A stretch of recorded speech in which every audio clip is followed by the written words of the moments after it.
Welcome back to another reading and correcting of Stepping Up with me, the Tiger Rex, and Ty, the Tiger Supervisor. Today we are doing chapter 32. Whippers rustled in Karina's hand as Tibs tried to see any difference in the room. 5 whippers and a dozen rats. Same as the last time. Karina shook her head. This says there's 8 golems, or maybe that's 7. She sighed. We need to use ink. The charcoal's always getting smudged. She peered on the page. It is a 5. Sorts of look like this is in Carthian, and Alder is from there. Maybe you should stop referring to them until you transcribe them with ink, Ness said.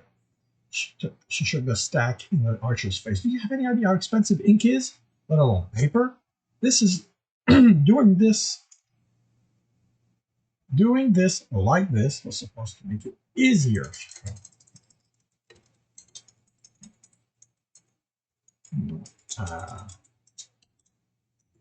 This was supposed to make things easier, she cried in frustration. Pounding on those whippers will make you feel better, Psycho said, grinning. She glared at him, carefully folding the pages. Pounding on thing is a you thing. She placed them in a pocket in her robe and straightened it. When she raised a hand, grinning as a small whirlwind formed around it. I much prefer blasting them apart. Tibs watched the essence move, then tried to replicate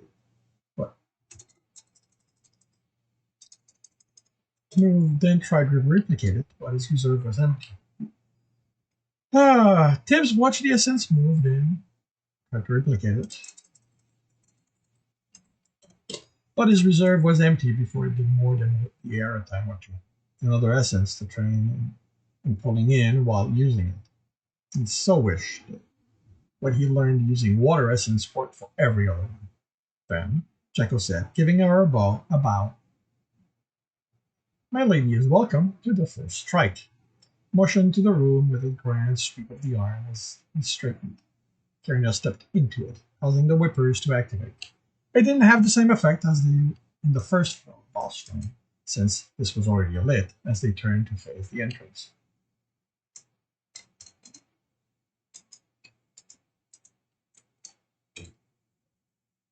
It didn't have the same effect as in the first floor boss room, since it was already lit, as they turned to face the entrance.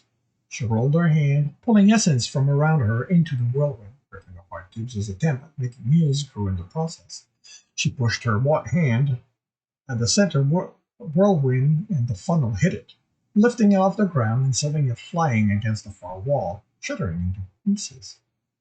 Wow, Tibs said at the same time as Stowe. Someone's been training? Jekyll said with a grin. I doubt the dungeon's seen anything like that before. I certainly haven't, Stowe confirmed. My teacher finally started teaching me the theories behind what each shape I put the essence in does. So, yes, I have been practicing. May I point out the others are not attacking? Timber said, although Karina is in the room. I need a moment to take this in, Stowe said. He's impressed, Tibs translated. And I'm realizing I'm going to have to make this far more difficult. Your team's gotten much stronger since the last time. Good to know, Jekyll said, running into the room. He turned to stone as he arrived before a whipper, and the last step resounded. Then his fist connected with the golem, staggering it back. Stowe, stop gawking! Kenny yelled. Get things going, or they're just going to walk through them. Right.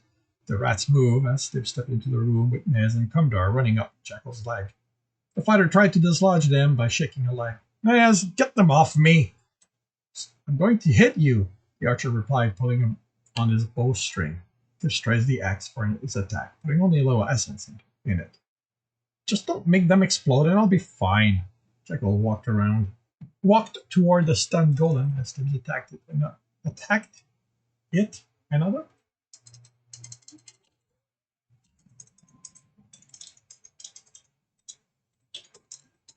Targeted another, chipping some stone away. Tibs etched more axe, adjusting how much essence he let flow into it as arrows after arrow hit the rat. The rat still trying to bite and claw Jekyll. Kumdar stepped forward, staff whirling in his hand, darkness trailing it and him. That was new. Tibs kept his attack going, getting into the flow, pulling the essence into him as the attack built, not needing to tap at the amulet. Each hit damaged his target, but still not enough to bring it down. Karina was sending air blades at the last golem. After her first big attack, she seemed to conserve her energy. Tip's curse as Commodore staggered under a hit on his shoulder from the golem. The darkness surrounding him flew back further, as if it had taken most of the strength of the impact. Tip shifted his aim for his next attack, only for it to break apart as he had to move to avoid his previous target's whip. It grazed him painfully, and Tibbs made a nice armor to strengthen his leather one. Commodore had regained his footing, so Tibbs refocused on the golem, trying to kill him again. Tried for a next attack, but this time the golem immediately went on the offensive. Tibbs kept having to move out of the way, breaking the etching. Finally, so range was out of the question now. Tibbs ran, running at the golem. He could do close quarter. He threw water at the golem's feet as he had, and he had tricks to use. The golem jumped out of the way as Tibbs iced the water, and he was so surprised by the action, he stepped on the ice and nearly slid off it, mentally latching onto the essence under his feet. The sudden stop sent him to the floor. I need to double check that. I think it's already used this. Tibbs cursing, Tibbs rolled out from under the descending foot, absorbing the water in the process. He slashed at the leg as it hit the ground, only to realize he had lost his knife. He pulled an air knife with another curse. He'd have to come up with ways to ensure he didn't lose his knives in a fight. A blast of air threw him out of the way of another foot coming down. Thanks! He got to his feet, gathering essence for another hatching, only to have to jump out of the way of the incoming whip, declared the golem. This was getting tiresome. He threw the knife and guided it so it would hit. At the same time, he pulled his other one and flicked a water jet at the golem. Neither did noticeable damage, but it took the golem's attention off Tibbs as he blocked the knife. He etched the axe, this time pouring essence into it. He etched the axe, this time pouring essence into it until the golem looked at it. When he released it, keeping the jet from continuing to pull at his essence was difficult. He didn't know why. The more essence he used, the harder it was to control, but it had been noticed in his test. Like everything else out of the ordinary about how he used essence, it was chalked up to his young age.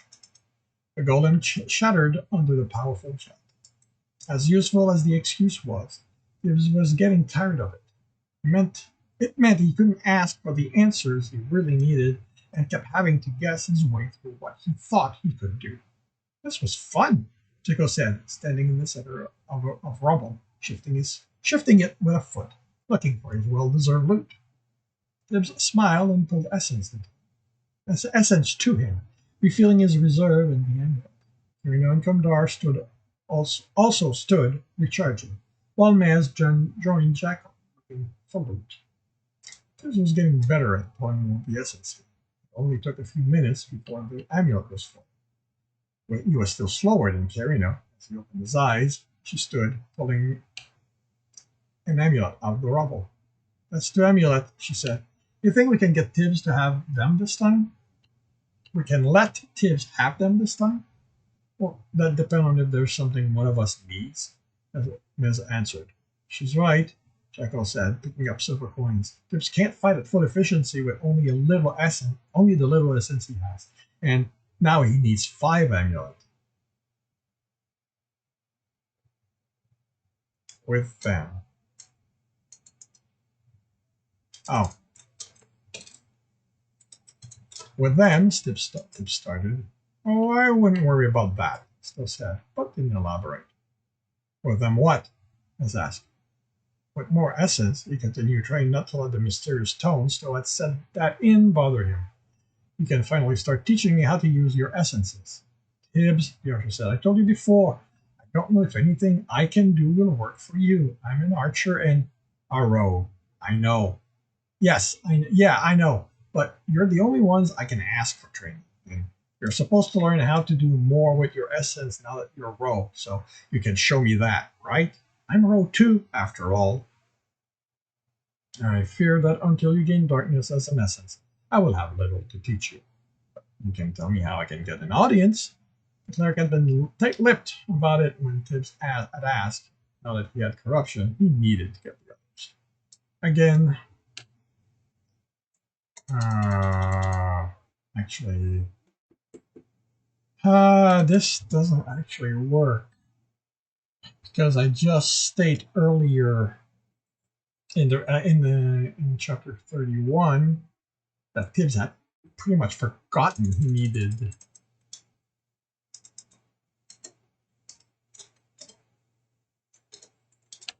I mean, it's not a big problem. Commodore didn't answer. There we go. Well, you can tell me how to get an audience. Commodore didn't answer. Anyway, Tibs said, let's wait until we've cleared the floor before deciding if I'm getting the amulets. Whoever they'll have at the table will probably be able to tell what kind of essence is in it. And they might question why anyone needs more than one amulet of their essence. And I'll be fine with just water. Someone's getting cocky, Still said with a chuckle. Commodore, I'm gonna call that Dokoro. It's new. I didn't know a cleric could use essence. That was for defense. The cleric inclined his head. Without anyone to guide my training, I find I am not limited to the preconceived ideas of what is taught. Ideas of what is possible.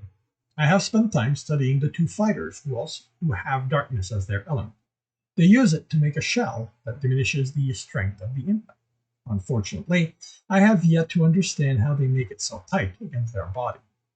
Mindset, Tibs said, icing the floor at his feet.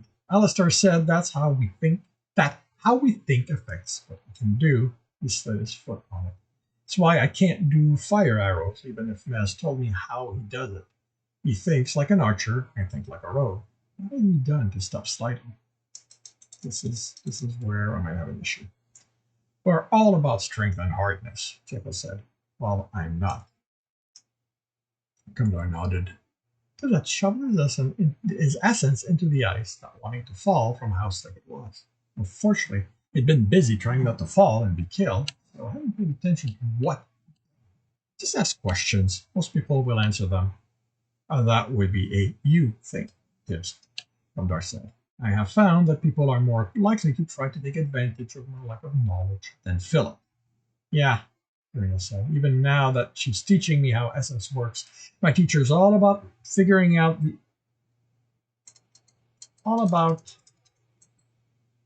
having me figure out the answer by myself. Oh, wait. My future is all about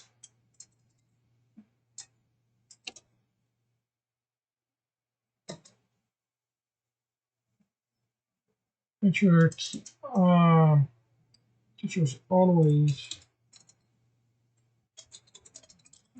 going on about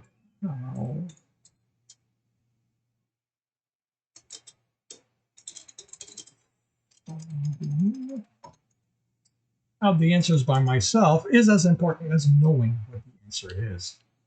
She is not wrong, Dunbar said. And sorcerers are all about the research, right? Everybody.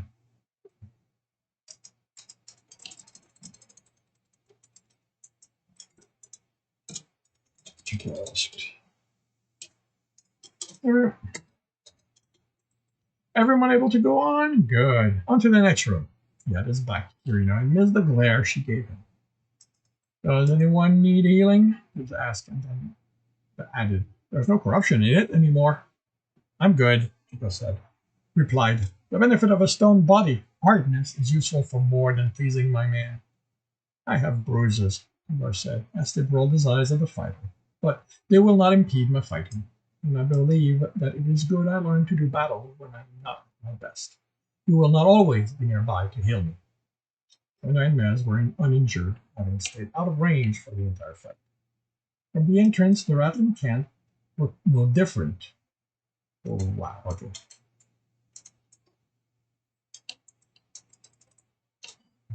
Than before.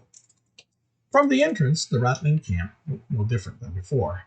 Okay, I said, putting the paper away. I no longer know how accurate anything I make out is, but I am confident that when the others mentioned this room, they said the population doubled.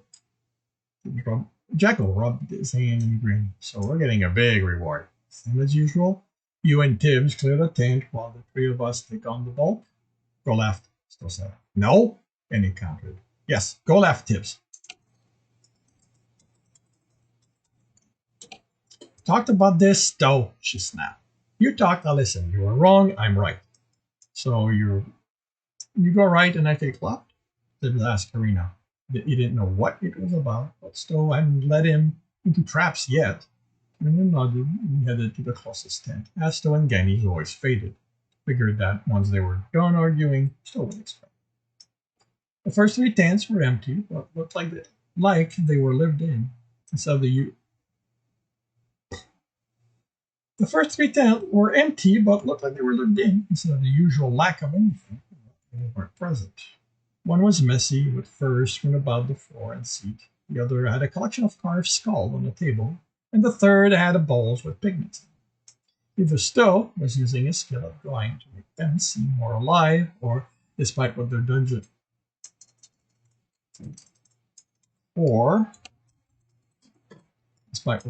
said, the rattling had lives and did stuff when not fighting runners. He wasn't sure which made him more uncomfortable. He preferred it when the creatures were clearly there to test them. The fourth and fifth tent had rattlings, which he dispatched easily, collecting the silver. Ninth tent, Still said. Kenny didn't argue, so Tibbs figured she hadn't returned. Clearly, as the dungeon, Stowe was the one with the power. She could affect the floors, since she was making the third one, but the final decisions were Stowe's. He ignored Stowe's prodding to her reading for each tent.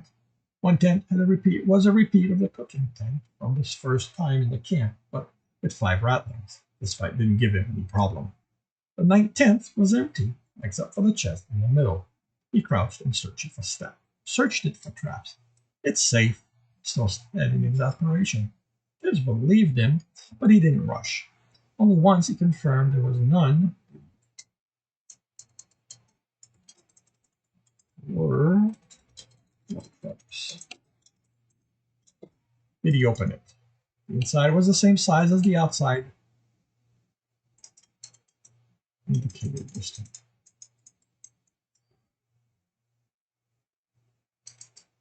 Was the right side? The right size for the outside this time. It contained a set of worn, scuffed bracers.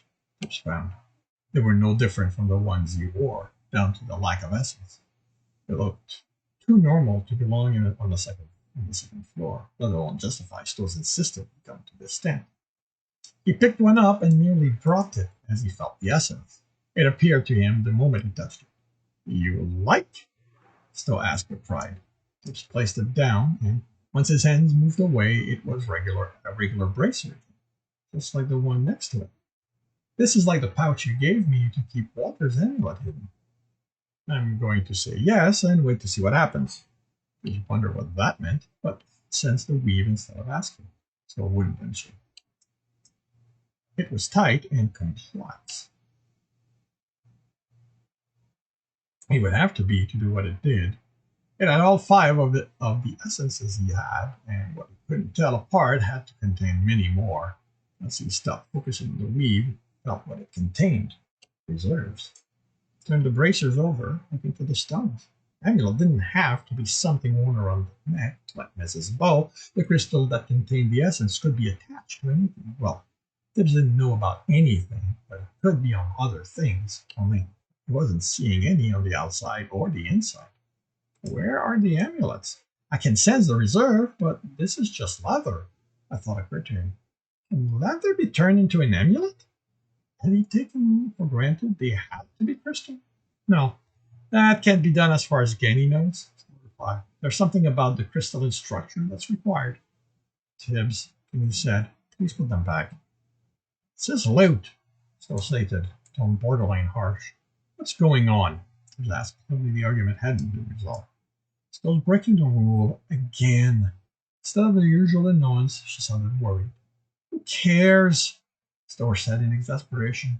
They're going to notice. Who? Don't bother, because I don't care. Tibs saved my life, he deserves a reward. I think you've done enough already, she replied. I don't want to get you in trouble, he said, distracted by the size of the reserve contained in the bracers. In the bracer, he picked up the other one. 8 in total. Deeper than his amulet, or the one Karina had, which was better. Thought it was because it was slightly larger. 5 out of them were filled with his element. Couldn't tell what the others 3 were, but you could guess. You aren't, Slip replied. Jenny's just trying to scare me into doing things her way.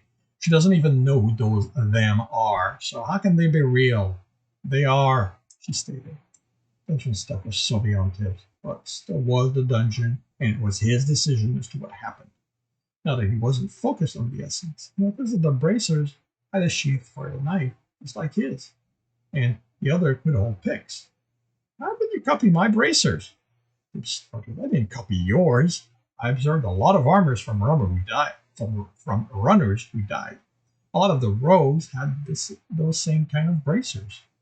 Runners he'd sent to die on. Tibs fought to keep the weight of more people he know being dead, pulling him down. It was a risk they lived with. Focused on his question to distract him.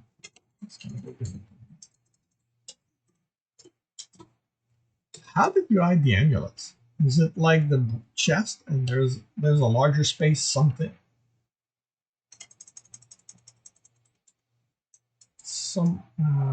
There's a larger space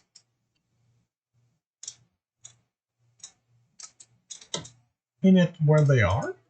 That's an idea, Still said, but no.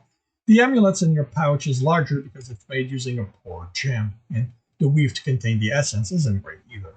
The one Karina has is only a little better, and the larger sizes compensates, giving her a larger reserve from it. The ones in your bracers, on top of being shaped to fit them without being noticed, are much purer. There's 8 reserves, 4 on each.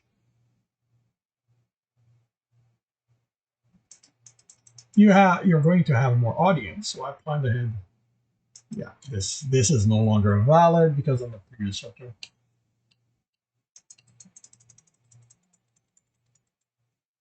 And he even mentions the core, that it's the core element.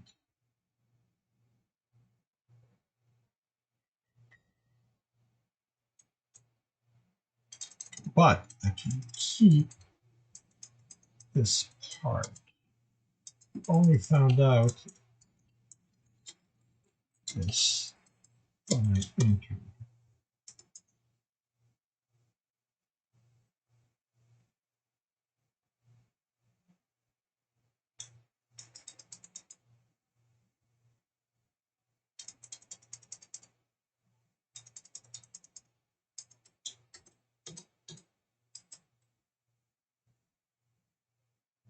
You can't have made this in that short of a time. Tibs, you saw how quickly I reformed the puzzle. Sure, coming up with how to make the bracers, that took me a while. But I've been working on the idea basically since your last run. This was just adding the 4 reserves, and that's just a question of me having enough essence to do it. And a lot of runners died. Fedora, Tibs, please, Luna said. I know you like having loot, and I know this is going to help, but I'm sorry, Danny, he whispered. He knew that Pian and Fedora weren't in the bracers. They died. But there might be some of the essence, some of their essence in how they had been made. To give them up felt like their death had been for nothing. Them could honor the sacrifice. He took off his ornaments. He could honor them by beating stealth, by surviving everything the dungeon could. And his side was more tired than he. Put them on, aware. Oh, yeah, okay. Where in image?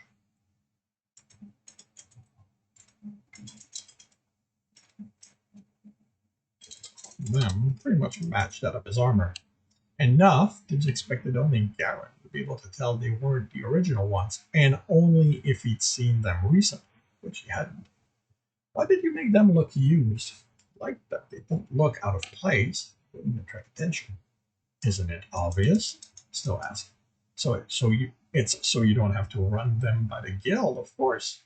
But they'll think they're ordinary bracers. Replied, well, unless the person looking over the loot touched them.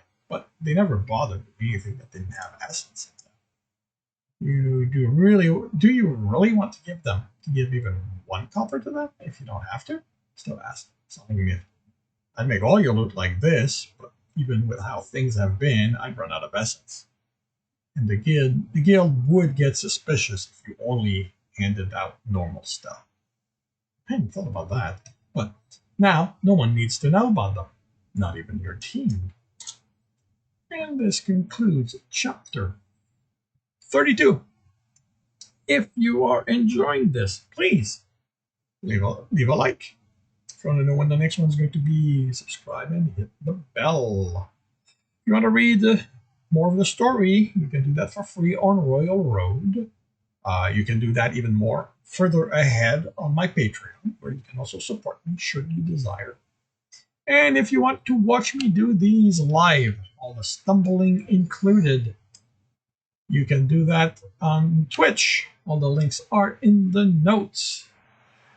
And with that, I shall wish you a good day.